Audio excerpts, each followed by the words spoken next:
Ration কাৰ্ডৰ গৰাকীলৈ আহিল ভাল খবৰ। চাউলৰ বাহিৰেও লাভ কৰিব অন্যান্য সামগ্ৰী। অহা অক্টোবৰ মাহৰ পৰা প্ৰদান কৰিব ৰেচন কাৰ্ডত অন্যান্য সামগ্ৰী।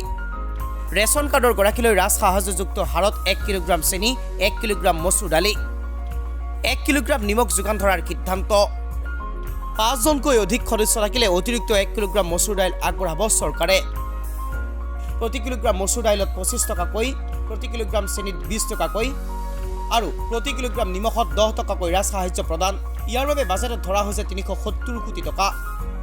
আজিৰ বাজেটত বিত্তমন্ত্ৰী অজন্তা নেওগে ৰেচন কাৰ্ডৰ হিতাধিকাৰীসকললৈ আগবঢ়ালে ভাল খবৰ। যিসকল ব্যক্তিয়ে লাভ কৰিছে ৰেচন কাৰ্ড, সেই ব্যক্তিসকললৈ আগবঢ়াইছে এই ভাল খবৰ। লাভ কৰিব এতিয়াৰ পৰা চাউলৰ উপৰিও চেনি, দালি আৰু নিমখ। ৰাজ সাহায্যযুক্ত চেনি, দালি আৰু নিমখ প্ৰদান কৰিব হিতাধিকাৰীসকললৈ। প্ৰতি কিলোগ্ৰাম মচুৰ দাইলত 25 টকাকৈ ৰাজ সাহায্য প্ৰদান কৰিব ৰাজ্য চৰকাৰে। আনহাতে প্ৰতি কিলোগ্ৰাম চেনিত 20 টকাকৈ, লগতে প্ৰতি কিলোগ্ৰাম নিমখত 10 টকাকৈ ৰাজ সাহায্য প্ৰদান কৰিব ৰাজ্য চৰকাৰে, যাৰ বাবে ইতিমধ্যে বাজেটত ধৰা হৈছে 370 কোটি টকা। অহা অক্টোবৰৰ পৰা কাৰ্যকৰী কৰিব এই সিদ্ধান্ত।